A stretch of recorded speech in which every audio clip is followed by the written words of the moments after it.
and gentlemen. Welcome to the Addiction Treatment Series, Webinar 3. Your host for today, Mark Lausch. You may now begin. Thank you, LG. Good afternoon, everyone, and welcome to the Lake Superior Quality Innovation Network Learning in Action Network presentation. That's a mouthful. Today's topic will be part 3 of our 3-part addiction medicine series, and its title is Addiction Treatment. Our presenter is, again, Dr. R. Corey Waller, MD. So before I introduce Dr. Waller, I have to do the housekeeping here and share some information about continuing education. Participants will receive 1 continuing education credit for today's presentation. Additionally, no commercial support has been received for this learning activity. Dr. Waller and the planner, me, have reported no conflict of interest. For CE credit, you must attest to have attended the entire session and complete an online evaluation that you will receive in about 5 to 7 business days after today's event. Social workers must also complete a 10-question post-test that will be included in the evaluation email. The slides for today's event are proprietary to health management associates and will not be available for general distribution. Questions about continuing education can be directed to me, Mark Lausch, at mloush@mpro.org. And I'll go over this information again at the end of the presentation. So now I'd like to introduce our presenter, Dr. R. Corey Waller, Principal Consultant with Health Management Associates. Dr. Waller is an experienced addiction medicine, pain, and emergency medicine specialist based in Ann Arbor. Dr. Waller currently works for Health Management Associates as a Principal Consultant. He is also the chair of the Legislative Advocacy Committee at the American Society of Addiction Medicine, or ASAM. And previously, he was the Senior Medical Director for Education and Policy at the National Center for Social Needs in Camden, New Jersey. But prior to this, Dr. Waller was in Michigan as the Medical Director of the Spectrum Health Center for Integrative Medicine, which is a part of Spectrum Health, a large health system in West Michigan. At the Center for Integrative Medicine, Dr. Waller developed an innovative approach to complex care management that addressed the needs of high-cost, high-utilization patients within the Spectrum Health system. He and his staff were instrumental in providing treatment to patients with complex issues, including substance use disorders, mental health issues, chronic medical, and psychosocial conditions. His approach to high-complexity patients has garnered him recognition from across the country. Dr. Waller is also a practicing emergency medicine physician. So without further delay, I'd like to introduce Dr. Corey Waller. Great. Thanks, Mark. Mark, I appreciate it.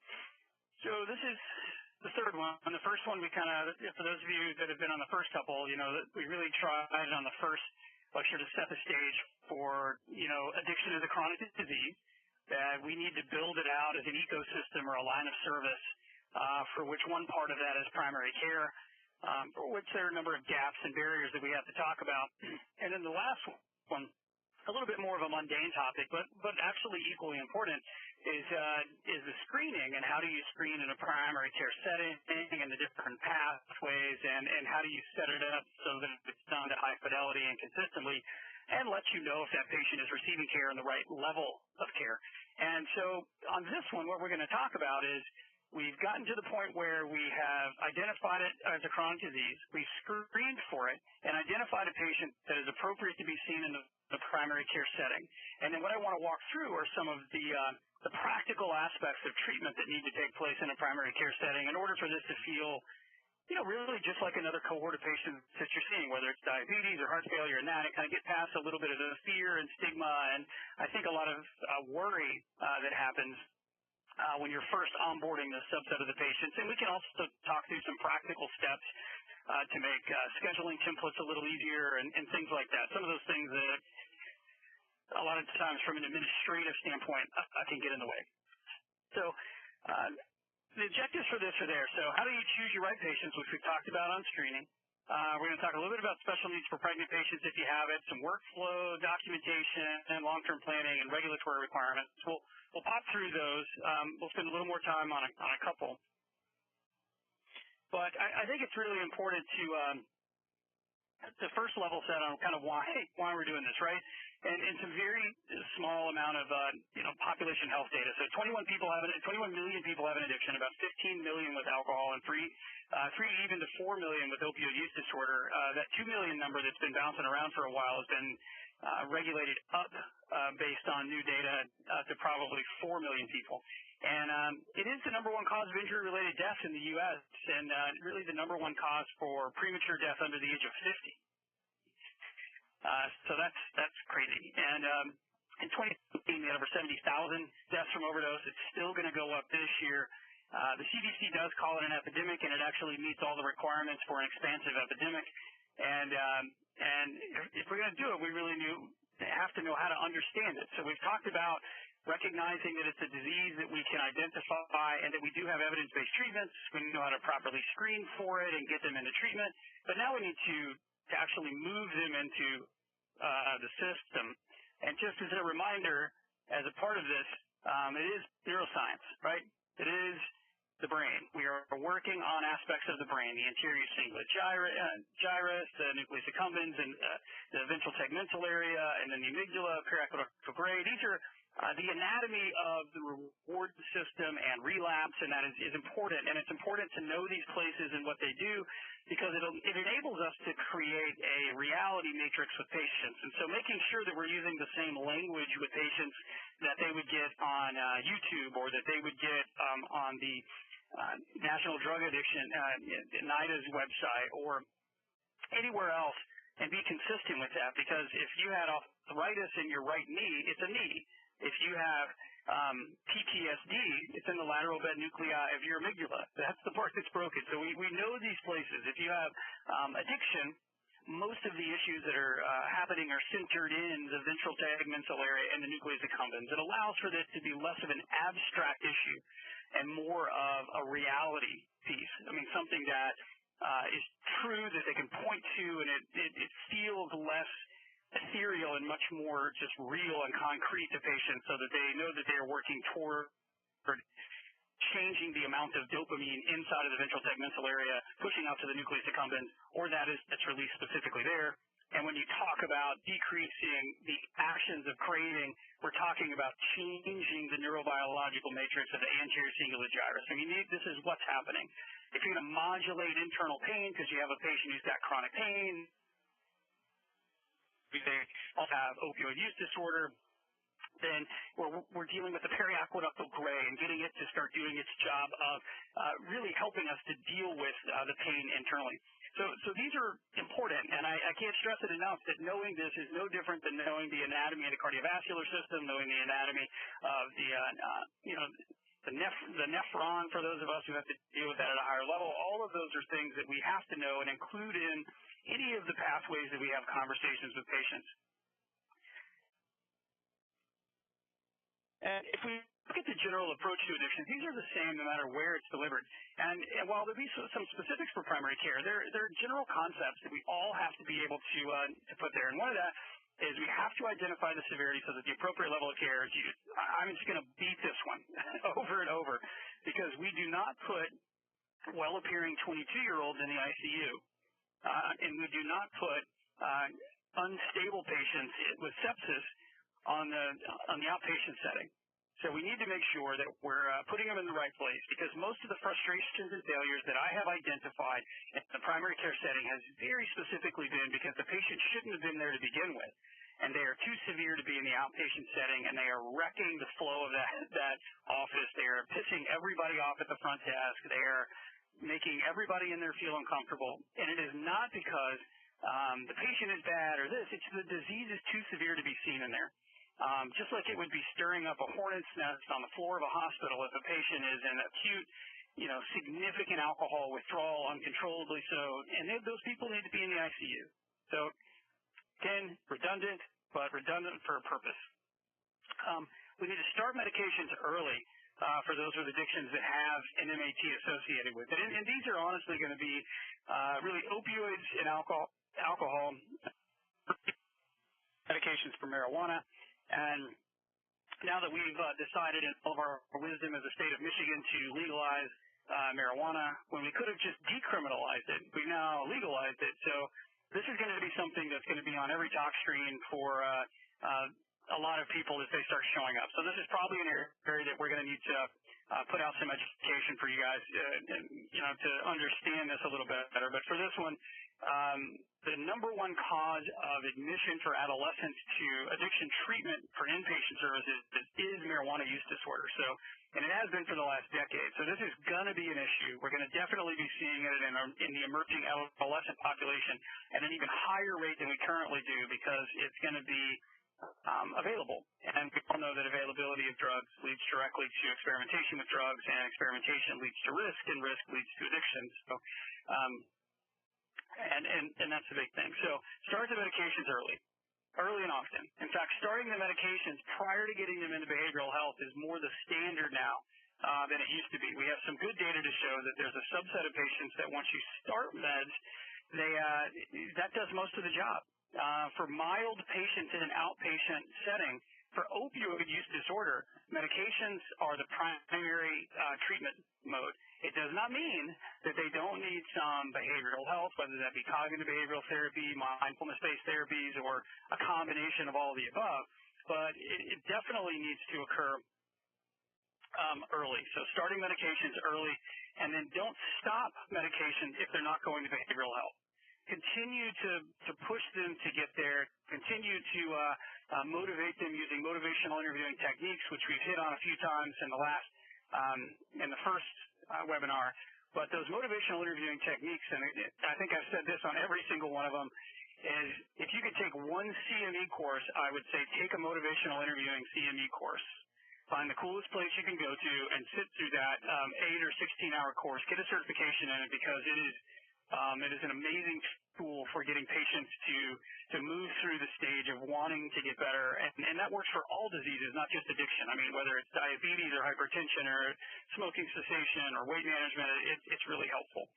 And as we move through this, the early instability is the rule. So you have to know that when you start a patient on MAT, you should be able to predict that they're going to either overuse the medication at least once within the first month and have to come in for an early refill. They're going to have toxicological studies that are abnormal, and when those happen, you're going to find that within the urine, you're going to have something you didn't want, whether it's the drug of choice or they're pivoting to a different drug because they're just scared and flailing a little bit.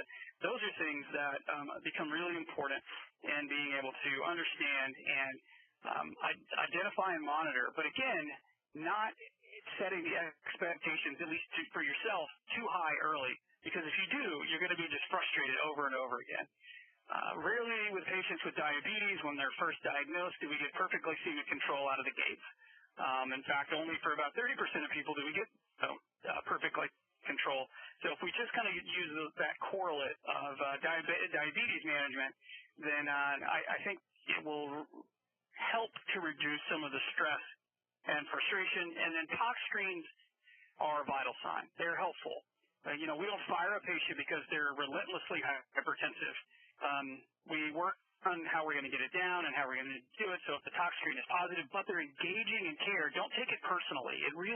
This is the area that I think I see most practitioners get frustrated with, is they start to take a positive urine drug screen personally. They think that it's an affront to the work that they're doing. It has nothing to do with you. We do not rent space in these patients' heads when they leave the office. So we shouldn't let them rent that space in our head emotionally when it's there. This is an algorithmic approach.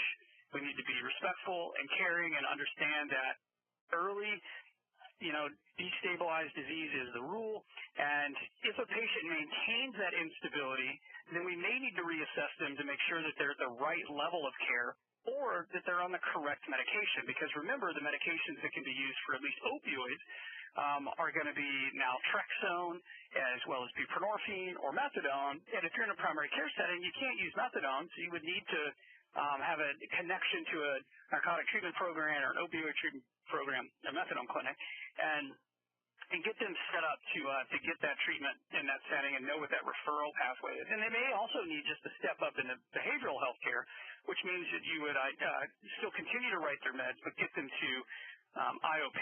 So tox screens are vital signs. They tell us we need to reimagine the approach to care and continue to motivate that person into doing this. But I have found that the one thing that gets in the way of all of this, even with this kind of evidence, and we'll get to stigma in a second, but if we look at the meds that are available for opioids, we talked about alcohol. One of the things that we want to talk about with alcohol is that knowing that inpatient and outpatient outcomes are equivalent at 1 year. But meds, if you add those to the alcohol treatment, your positive outcomes double at 1 year. So you get, which is great. And then the question that comes around cognitive behavioral therapy versus 12-step. Well, all of the 12-step literature that was well done with some randomization and some controls were all done on doctors, pilots, and lawyers, and very specialized programs for that subset of the population. And that can be very helpful without any other addition in that group of patients. But that is not the general population that gets seen in primary care or in FQHCs or in rural areas. The patients in those areas, while 12-step can be helpful, it is not treatment. It's not seen as treatment. It is, however, a reintegration strategy that allows them to be around people in a support matrix that stabilizes their connection and helps them to feel a part of a community again and keeps them from over-isolating. Because isolation is a key component of uncontrolled addiction, and people will isolate into their homes and away from other people in the community. And so a 12-step program can be exceptionally helpful at helping them to reintegrate into a group of people and have that connection, and that is where it should be used. So if they go to 12-step, that's great. But they should also be doing cognitive behavioral therapeutic inputs and be on medication, because those are the things that actually are going to do therapy. And the therapy for the meds is to stabilize craving and help the brain to readjust to the right dopamine levels. And the cognitive behavioral therapy readjust how they view themselves and how they view others in their life so that they can have a more stable interaction with those people and loved ones that they may have burned a lot of bridges. So, because people will isolate into 12-step, where that's the only thing they do. Those are the only people they hang out with, and that's just a different version. So don't get confused with it helping someone to get out of isolation and to only have it be a different form of it. It's useful, but it's like every other thing we do in medicine. It's about timing and dosing. And generally speaking, timing means a little later in treatment, meaning 6 months into treatment, maybe a little earlier depending on the patient. Not forcing them to go. It's only if it's comfortable for them. There are things like smart recovery, which incorporates the number of the 12-step matrix, but it removes all of the kind of religious overtones. It is facilitated, and that facilitated piece is really important. So when we start to look at all of the pieces that we're going to be working on, that alcohol is going to be the biggest group of patients that you see. Opioids are going to be ones that probably feel the most uncomfortable. But then we have things like marijuana, which again, N-acetylcysteine can be there, and then contingency management for stimulants. Stimulants are tough. Methamphetamine and cocaine are pretty tough, and they do require a solid behavioral health intervention and very little low-touch medical intervention other than screening for the diseases that we know that they increase the risk for. And in marijuana utilization, generally it's a co-occurring illness such as anxiety or depression, which may be caused by the marijuana. And if they have a, quote, gastroparesis syndrome, it's more likely than not, if they smoke marijuana on a regular basis, it's THC-induced hyperemesis syndrome, which is now a known entity. It's not a guess anymore. We see a lot of people who especially smoke at high levels who have this. And they say they smoke to help the nausea, but in reality, it's actually making it worse. So we're only going to see an increase in that, especially as the concentration of THC goes up in the cultivated marijuana plants.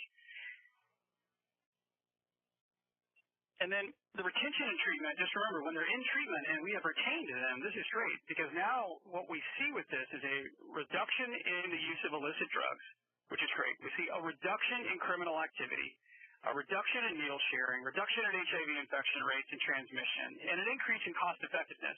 there are very few other medical interventions that we do for any disease that does all of this stuff. Most of the things that we reduce the disease burden of that specific disease. So if I give you an ACE inhibitor because you have moderate hypertension, then what I'm going to do is I'm going to decrease the chances that over time that hypertension is going to cause end organ damage, thus creating a higher risk of mortality, of stroke, or heart attack down the road. But it's not going to change your criminal activity capability. It's not going to decrease your infectious disease risk. And it is going to improve your cost effectiveness, but not for 20 to 30 years. So a lot of deferred stuff we do pretty well, and this is something that these are things that are all realized within the first 6 months of treatment. In fact, there's a 50% reduction in mortality rate for injection drug users by starting a medication-assisted treatment for them early. And the cost effectiveness data shows that for every dollar we spend on addiction treatment, we save anywhere between $7 and $12 on that patient, both medium and long term, depending on how you calculate the other pieces. So $7 just in healthcare, but up to 12, that extra $5 gets saved in CPS, in jail, and court, and all of those things. That doesn't, mean that this also has the next list, which is a reduction in commercial sex work, reduction in the number of reports of multiple sexual partners, improvements in social health and productivity, improvements in health conditions, retention and addiction treatment, a reduction in suicide, reduction in lethal overdose. So this is, again, this is 2 pages of stuff that we just don't get with any other treatment. And it is obvious when you start treating patients in the clinic that you're seeing this. And once you start this, if you can get over that first hump and get everybody on the right page, then what you will identify is a subset of the population that is really a pleasure to treat. And I know that sounds counterintuitive given the maybe some experiences that some of you have had or some interactions that you've had. But once you get the system down, that they really are fun to treat because you can start to see all of these improvements in life. They become happy, and they are the most grateful patients I've ever had. From yelling at me on the first day of coming in, and maybe a little less yelling, but a few F-bombs here and there in the first month, to you saved my life and saved my kid's life. And I mean, it's really a fun thing when you start to look at what this does not only for the patient and their immediate family, but what it does for population health by reducing infectious disease burden and all of these other significant issues that occur. So again, treatments, the 3 basic components are: where is it going to happen, what are the behavioral health interventions, and what are the medication-assisted treatments that we do for that. And so let's walk through methadone a little bit. So methadone, it is easily the most studied of the 3 medications. It's been using it since the 70s. It's highly structured in the environment in which it's in. It's generally given in opioid treatment programs, and these opioid treatment programs have federal licensure, state licensure, local licensure. The DEA comes and sees them. They are CARF or CARF accredited or JACO accredited, Joint Commission accredited, and through that means that they're safe. What they haven't been accredited for is quality, and that's the thing that I think has frustrated most people. Excuse me. That's the thing I think that has frustrated most people is you don't feel like you can always count on quality. So the slides that I showed before about all of those positive improvements with the utilization of medication-assisted treatment, all of those were derived from methadone clinics and buprenorphine, office-based opioid treatment clinics, even if it's done poorly. So even in a methadone clinic, it's not really that well run. It feels a little slimy. It feels like they're not necessarily delivering the highest quality. We still see significant increases in retention and treatment. We still see decreases in infectious disease, decreases in criminogenic behavior, decreases in domestic violence, decreases in utilization and cost. All of those things still occur even in a moderately not great run place. And for a lot of these patients, that going somewhere daily is the first time maybe ever in their life they've had structure to their environment. And so that having to dose daily is a really important component for a lot of patients. And I think the way in which methadone is delivered is probably more the reason that it's as effective as it is than the drug itself.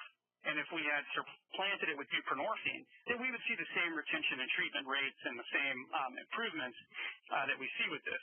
But with buprenorphine now, it can be delivered in the outpatient setting, and so very few people are going to come daily to get a dose of a medication when they know that they can, on the outpatient setting, get it.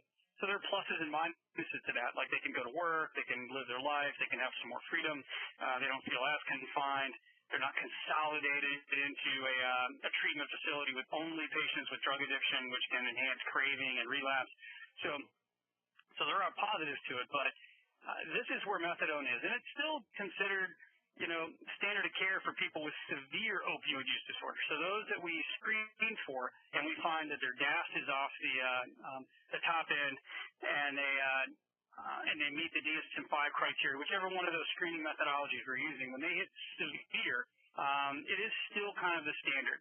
Now, within those walls, more often than not now, they're starting to utilize buprenorphine or methadone, but they still have to come in and get dosed on a regular basis, and to help stabilize those behavioral patterns. And we look at with methadone treatment programs, which most of us understand. It's not really available in rural areas. However, in Michigan, this is interesting because we have a number of opioid treatment programs in the state, and there is a way to get a remote dosing site. So let's say you're in the Upper Peninsula, and you have a number of people who need this, but not a huge number, so you don't need a massive clinic, an opioid treatment program. You could get a remote dosing license from the federal government, connect with one of the opioid treatment program hubs, and actually deliver daily methadone to patients in a remote area without having the whole accoutrement of an opioid treatment program. And obviously there are rules and pathways for this, but this can be really helpful as a backup, especially if you're in kind of a rural FQHC or you're a multidisciplinary clinic or you're connected to a health system that just needs this service line to be developed. Having this capability can be really, really helpful.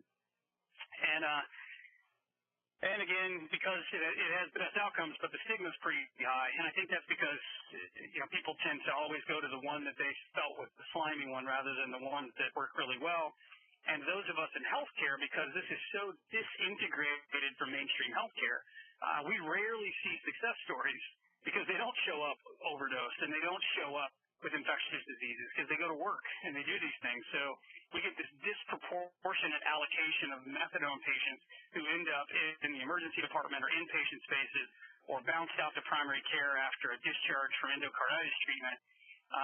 And it creates this kind of stigma feeling around it that is just never helpful for anyone.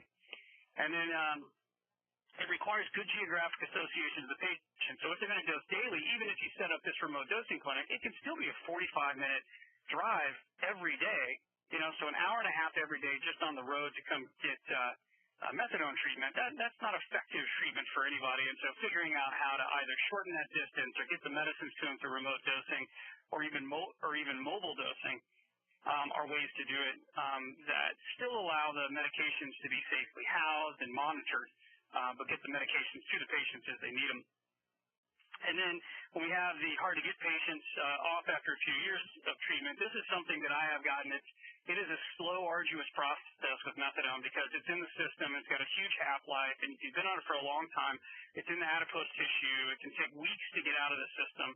And we set up a pathway that the patients dubbed the pathway to freedom. And we would get them weaned off of methadone, flipped over to buprenorphine, and or naltrexone, depending on which pathway we felt was best for them. And it was tough. I mean, it was difficult. It was a bumpy road.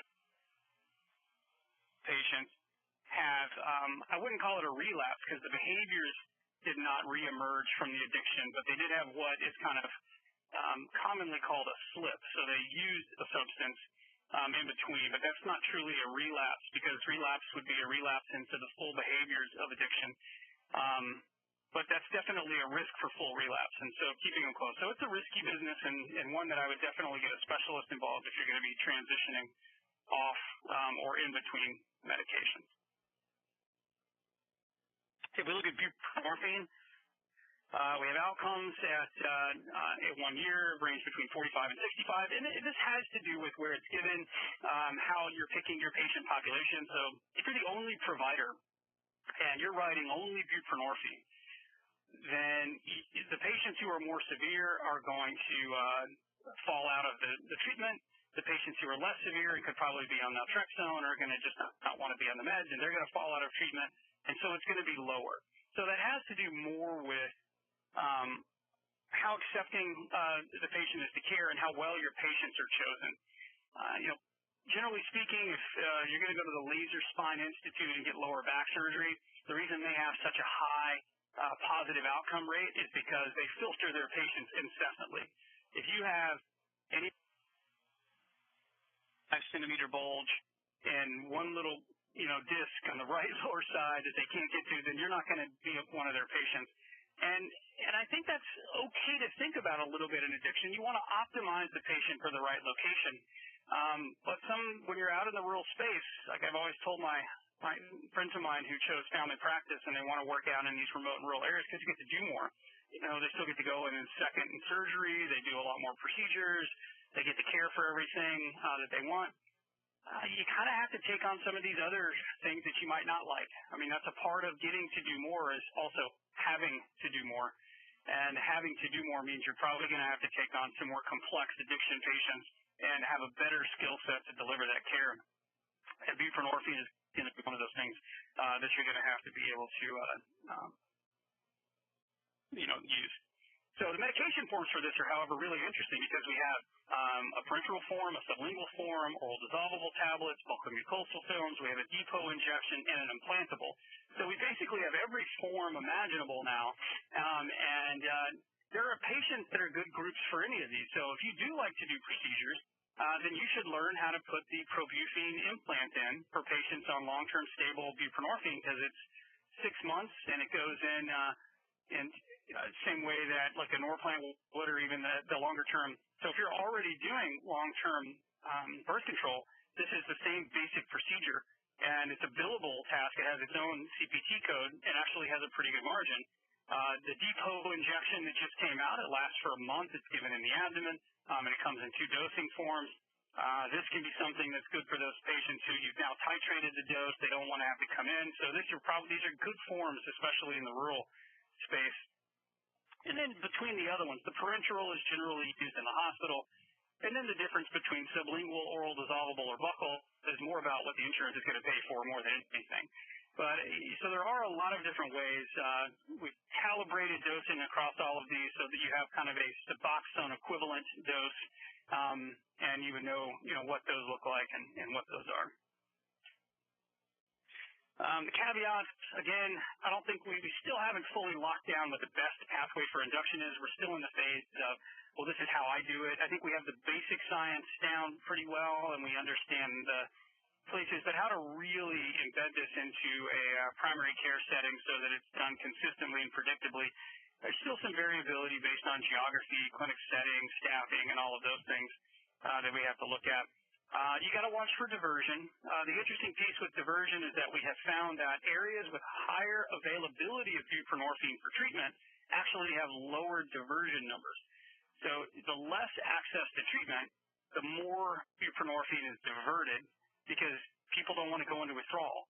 And if they can't have access to treatment, many people will actually start their own treatment with buprenorphine so they can function and go to work and pay rent and do these things. But as you increase access to treatment and even increase the amount of buprenorphine prescriptions, they see less diversion in those areas. So that's some interesting research. Again, it can be tough to wean, and there are questions about if they should even try. I mean, this is the question that always comes up is, well, how fast can I get off of this med?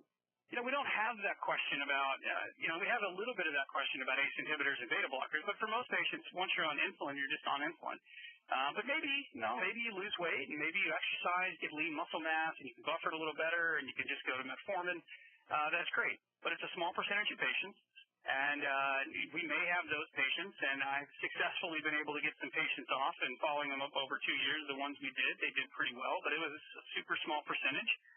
And it's scary because the risk of taking them off is not high blood sugars. it's death. I mean, these patients, when they relapse, especially with the fentanyl-tainted heroin out there, if they get a hold of the wrong stuff, that one relapse, that one little slip that they have may kill them. And so there's a really high risk with low benefit to getting them off of the buprenorphine long term. And so my conversation is, what is the lowest dose that does the job? And I can get patients out to 3 to 4 doses per week because of the long half-life of it at a low dose. And in fact, there are two buprenorphine-based drugs under investigation right now, with the preliminary data looking pretty good for super low-dose buprenorphine actually treating refractory depression. And I think what it's treating is that dopamine-dependent anhedonic depression that we see in patients that's refractory to SSRIs and SNRIs because they don't do anything to bump it. And maybe they had a little bit of a bump with Wellbutrin, bupropion, because that also can bump some central dopamine, but not to the same level that even super low-dose buprenorphine. So this is a drug that's going to be in our world. It's going to have a bunch of different uses, from chronic pain to addiction to depression. It'll be like the opioid version of a Topamax because of its low-risk profile. But we're going to have to be careful and make sure that we're not overdoing it. Hopefully we've learned some lessons from, what got us into this crisis. But it is going to be around, so getting to understand it is important. And the one thing in a primary care office is you just need to keep good records. The records are pretty straightforward. It's not that big of a deal. It's just who's on buprenorphine. If you have an EHR, you can set it up to run a report. I always just kept a list. I had a list of that was on a wall in a HIPAA compliant room, so that when they walked in, I put down when they had their last appointment and when their prescription was up, because that's how we'll get into more about the what it looks like from the DEA standpoint. But basically, they're on your X waiver until the prescription is done, and once the prescription is done, they no longer count towards your X waiver. So keeping track of that is important. Let's say call your local DEA agent and get them on board with treatment. I mean, you say, we're going to start this. This is my standard operating procedure for which you can download. You don't have to build anything new. They're available on the ASAM website, the PCSSMAT website, SAMHSA. So the SOPs for this are out there, so you don't have to reinvent the wheel. And naltrexone, so it's the least studied. The retention and treatment rates range from 23 to 60%, depending on the study. Obviously, the injection of this has better retention than oral pills.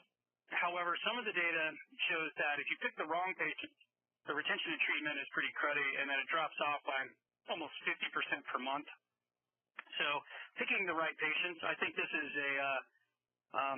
a drug that we should all have available for patients who are the right ones. And the study recently showed, a couple of studies actually came out and showed that if a patient can be weaned off of their drug of choice, whether that be the oral opioids or heroin, and stay off of that drug of choice for 7 days so that they can get the shot of naltrexone, that their toxicological studies and relapse rates are equivalent to the utilization of buprenorphine at 6 months. Now, 6 months is not a year, not 3 years, it's not that. And the really important caveat to that is if a patient is unable to stay off of their drug of choice for that 7 days, then and you still put them on naltrexone through a different forced mechanism, like an inpatient detox and flipping it over, the data doesn't support that. Not yet. And it may never, so we're just going to have to see. So if they can get there, that's great, which usually means they're making natural dopamine. They have standard motivation capability because they're making that dopamine. And because of that, they're able to to really move forward in that. And usually they have some support systems around them, a place to be. Those are all positive reasons, and that's where I've had the most success with this medication. And there is an implant, or a couple of different implants. None of them are FDA approved at this point in time. And it's between 3 and 6 months of coverage. But I've also had people with significant depression and increased suicidality, not caused by the naltrexone, I don't think. I think what it is that, in fact, when I talk with them, their craving is so out of control that even though they know that they can't use it, and they won't because they can't, they are miserable. So they are not really in stable recovery. And in fact, a lot of them switch to other drugs. So alcohol, marijuana, benzos, using before, that can be utilized on top of it. So just keeping a close eye and making sure that it's being given to the right patient at the right time for the right reasons. Again, the pills are good, 25 and 50. So if you're going to start somebody on this, you can give them a 25 milligram pill in the office, or you can use naloxone, just a 0.2 milligram sub-Q or nasal in the office to test whether or not they're going to have a reaction. Longer-term injectable. Patients who are highly motivated can take the pills, but it's kind of a negative feedback loop. So the pills are good, but they don't make you feel good. So it's not exactly a positive reinforcement pathway to take the pills. So quite honestly, the injectable is the treatment of choice. I have some professionals that, as a contingent part of them going back to work, they had to, before they would go in and do their shifts, wherever they were, they would take naltrexone orally, and they would have to be witness taking it prior to going to work. I've used it in those settings for safety-sensitive jobs, and I've also used antabuse in that setting where it was a condition of their return to employment. That's a different conversation, but still kind of in the same thing. And then again, the implantable beads are interesting, but not FDA approved. It would be interesting. Another procedure we've done in career student with and with so we thought it so we go through program with the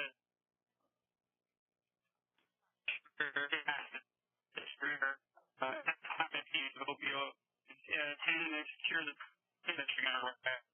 making sure that the prior authorization is done, making sure that they have the capacity to get it filled. There were some issues.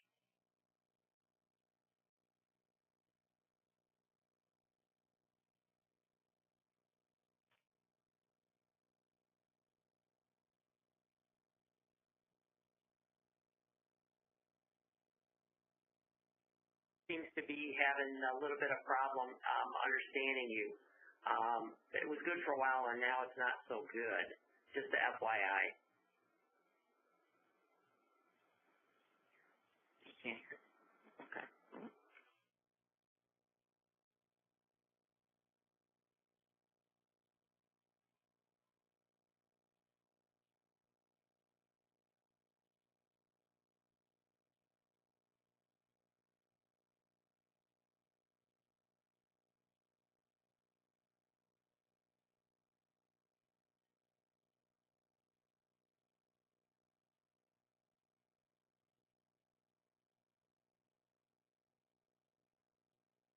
We're having some technical difficulties here, and we'll try to get the audio back to you as soon as we can. Thanks.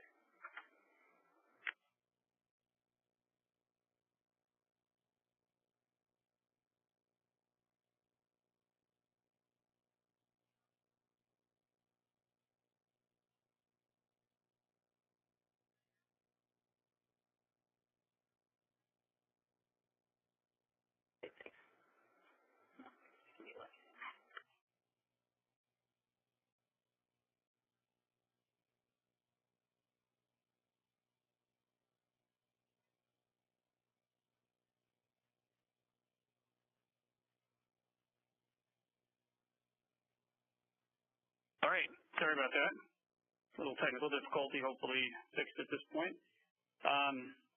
If we look at here, the basic thing starting with an informed consent has to be obtained. And the informed consent is important because it's not just, hey, I'm going to give you some treatment. It's, here are your options. You meet for this version of an opioid use disorder. The level of care you should be treated in is here, or at a higher level. But if they don't want to go to the higher level, they don't want to go inpatient because they don't want to lose their job, You know, these are 30-day inpatients sound great, but most people can't take 30 days off of work without just losing their job. So sometimes the reality is we have to treat patients in the outpatient setting that maybe don't necessarily belong there, but giving them that informed consent that there's a real risk to that and a chance of it not working very well. But then talking through methadone and those risks that we talked about and what you should expect and it's a gold standard for severe and why it can be positive, being able to talk through buprenorphine and the risk and benefits of that medication, and the same with naltrexone, as well as the same for the meds for alcohol. But that informed consent is important, and I use the informed consent so that the patient can have appropriate expectations of what is expected from them, meaning you're going to show up for appointments, you're going to call, we're not going to do Friday at 4:45, pop in, hey, I'm out of my meds kind of visits. There's some pretty standard approaches to being seen in the outpatient setting so that they don't create chaos. And so setting those rules early are important. Now, it doesn't mean that if they don't follow the rules that you should fire them. It just means that until they follow the rules, you're not going to be able to consistently help them because you're not going to be building a setting of crisis care intervention. Now, remember back at the beginning, I talked about how you should expect a little bit of instability early. So, you know, I would give my patients, I didn't tell them up front that they get kind of one oh shit refill. And that generally occurred, quite honestly, within the first 10 days. That they would overtake it, they would, quote, lose it, they, you know, whatever happened. I didn't even get into it or worry about it because it just became so ubiquitous. But I told them, you know, everybody gets this one. But after this, we're not doing that. We're not. It's a controlled substance. It's controlled by me writing a prescription, and it's me that's on the line. And if I get in trouble and I write this, and we do this, and the DEA comes in, and then all of my other patients don't have access to this, and that's not fair. And I know you don't want that to be the case, correct? And they generally will answer, yes. It's like the reluctant kid, right? It's that. But using those motivational interviewing techniques can be really helpful in this to get them on the side of this. Like, look, I get that this is hard. I get that this is frustrating. We've got to figure this out early. What are you going to do next time if you start feeling craving or you think you need to take more? And train them to call and have a nurse call, and so that you can talk with them on the phone, and generally speaking, just a touch base. Or maybe they need to go to a meeting. If there's a 12-step meeting around them that doesn't punish them for being on medication, that's really important. But maybe they go to that, or they have a therapist that they've connected with, and that's what their next step is. And that's where you can start to get them to engage in cognitive behavioral therapy, and also helping to train them in mindfulness-based therapies, because those have been found really to be really helpful for self-treatment during those times of high-density craving. Good physical exam, a good toxicological evaluation. Again, the HCI, drug use from age 12 to current, DSM-5, gas, all the stuff that we did, you know, is really important. When I say or just use the continuum is that online software that we talked about that gives you level of care, but also can give you severity of illness. And then physical exams, you're really looking for, are there areas of infections, listening for murmurs, looking for Janeway lesions, like the clots that go out to the tips of the fingers and toes. All those are all things that you're trying to look for. All those little testy things that show up on every board exam we have to take. Those are important to evaluate. Documentation. This is really an opportunity, again, to do a lot of public health as a part of your work. And in patients who have been injecting, we really should be routinely checking for hepatitis C, HIV, STDs, and then a basic laboratory study to look for is their liver functioning properly, is their bone marrow functioning properly, and a urine drug screen or oral fluid drug screen, whichever one you use, can be helpful. And then use the DSM-5 designation, and we talked about that for ongoing care. It was a great question in the last webinar about can you use a DAS to track this? And the best one to use is really the continuum if you do that bigger set, because then it stays in a large-scale database. But for practical reasons right now, being able to do the DSM-5, because you can pull that down, generally speaking, within every EHR, and do that. And make sure you have a plan. What is the medication dose? What is the frequency? What is the BH referral? Build this into your notes. Build an addiction template. I mean, you need to build this template, and it needs to have all of these so that it's dropped down, so that these laboratory studies drop in, even the historical ones, so that you know that HIV has been evaluated within the last year, hepatitis C has been evaluated, and those are in every note so that those can always be checked off. This also makes prior authorization pathways easier. I am working with the state right now to see if we can eliminate a prior authorization. Almost all states have done that. That would be great. But we're going to be working a lot of different pathways with that as the new executive office turns over. So we will see. Office-based documentation, you got to keep an active list of all current patients within the last 30 days. Keep a list of all patients and why they are no longer patients, meaning if you wrote everybody you've ever written a buprenorphine script for, you should have on a list. And that sounds frustrating, but it just is what it is. I mean, I write buprenorphine, I induce patients in the emergency department. I'm a locums doc, so that means I've inducted patients on buprenorphine in Delaware and in Pennsylvania and in Michigan. And so I keep track of all of those, how long I wrote it. And generally in the emergency department, I'm only writing it for 7 days so they can obtain appropriate follow-up. But I need to keep track of that because sooner or later, you know, they're going to be like, who's this random dude who's writing buprenorphine in 3 states? I'm going to get a call or a visit or both, and I'm going to need to show them who it is. So I keep a hard copy list, and that way I have that availability. It's just part of the paperwork, because paperwork is not a new thing for us. And again, I would say call your region. If you're going to do this, if you're going to dig in and say, all right, fine, we're going to learn it, we're going to do it, it's going to be a line of service, we're going to build it out, call your regional DEA agent so that you're on their radar appropriately. Have them come in at the beginning, talk with them, work with them. That is the easiest and best way to not have this ever be an issue. And you can even send them, and what we did, because I treated pain out of the same clinic that we treated addiction, so that means I was writing fentanyl in a clinic that I was also doing buprenorphine and naltrexone. And so I sent them quarterly reports.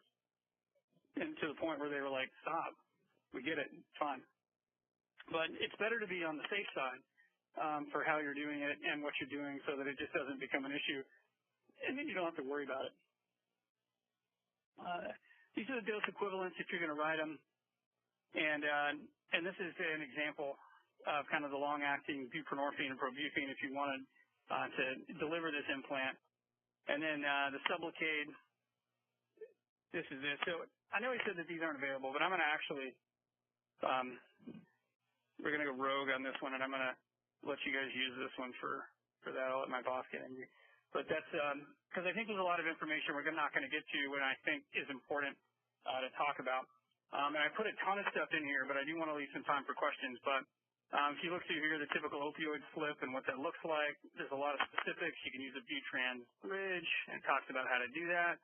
Induction after that, what the data looks like, naltrexone medication in the forms, and we talk a lot about how you're going to induce them and what that looks like. Early monitoring, long-term planning, workflow in primary care, and then the regulatory requirements around the Data 2000, and a lot of the up-to-date FAQs from the federal government. And then here are the basic references for what we did. But if we look through kind of the basic conclusions of what we went through today, Methadone and buprenorphine have the most research and average greater than 50% efficacy and up to 80%, which is amazing as compared to what other diseases we do. And what's interesting, though, is up to about 58% of patients on methadone maintenance want to be drug-free, and 85% of those are open to naltrexone. So if patients have been on these meds for a couple of years, 18 months to 2 years, it's fine to have those conversations.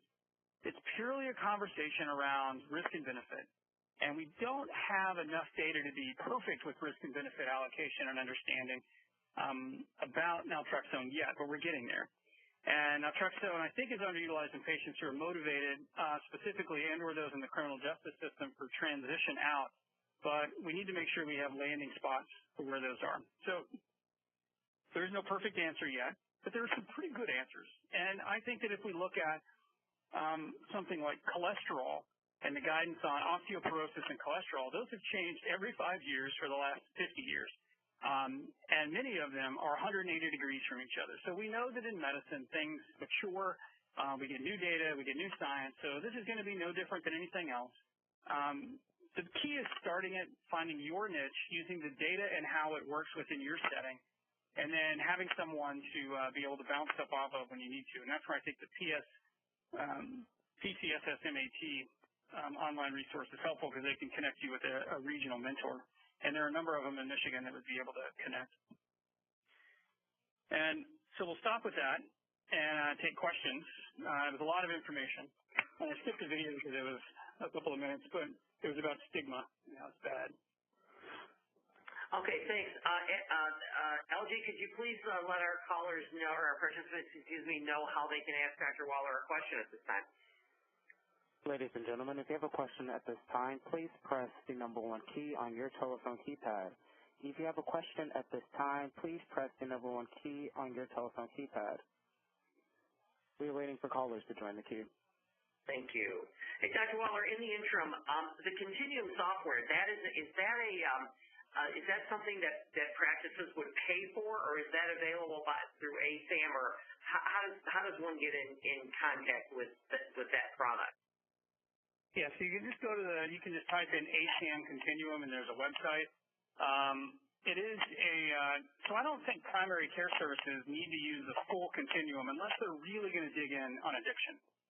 It's meant more for specialty care, but I have found some FQHCs and some primary care docs who have really gotten into this, and then I think it's really helpful. But there's a tool embedded within it called the Code Triage, and the Code Triage tool is a 15-minute screen that lets you know what level of care they should go to. And that is something that if you're going to treat anybody with addiction should just be done, because it lets you know quickly your success chance. Because if it's something that's at a higher level of care than you can provide, then your chances of success are pretty low. And it also allows you to give a much better informed consent to the patient. And it sits in a database that you can later pull down and compare and contrast for your own patient population in your office, as well as inter-patient consistency. Thank you. Any other questions, LG? No questions at this time. Ladies and gentlemen, if you have a question at this time, please press the number 1 key on your telephone keypad. If you have a question at this time, please press the number 1 key on your telephone keypad.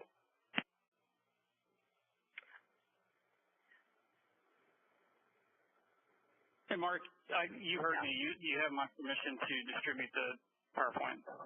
Oh, for today? Oh, that's fantastic. Thank you. Thank you. Yeah, information we went over pretty quickly, and I'd want people to have access to. So. Very good. Thank you so much. I will do that. I'm also going to let participants know from last week, Dr. Waller is going to send me the PDF of the material that he promised her last week, and I'll get that out to all of you who requested that in the next week or so, okay? So just be patient. I'll get it to you. And one more chance. Anyone have any questions at this time? If not, we can wrap up.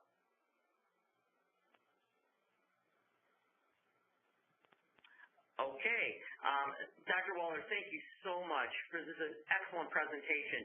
And I just want to remind everybody that you will receive an email for continuing education. In about 5 to 7 days, you'll receive an email, and it'll have a link for evaluation, and you'll be able to print your CE certificate off. Social workers will also need to complete a 10-question post-test, which will also be included in the email. If you have any questions about CEs, you can contact me at mloush@mpro.org. And also, just want to remind everyone, Dr. Waller is going to do a final presentation for us next Tuesday. This one's going to be at 12 o'clock Central Time to 1, 12 p.m. 12 to 1. Eastern Time, I'm sorry. So 12 to 1 Eastern Time, 11 to 12 Central Time for those of you who are listening in some of our other partner states. And it's going to be on chronic pain for nurses and social workers. And we look forward to that at that time. Again, Dr. Waller, thank you so much for your time and effort. The slides were awesome, and we really appreciate your presentation. Thank you so much. Yeah, no problem at all. Have a great day. See you next week. All right. Ladies and gentlemen, this concludes your call. You may disconnect at this time.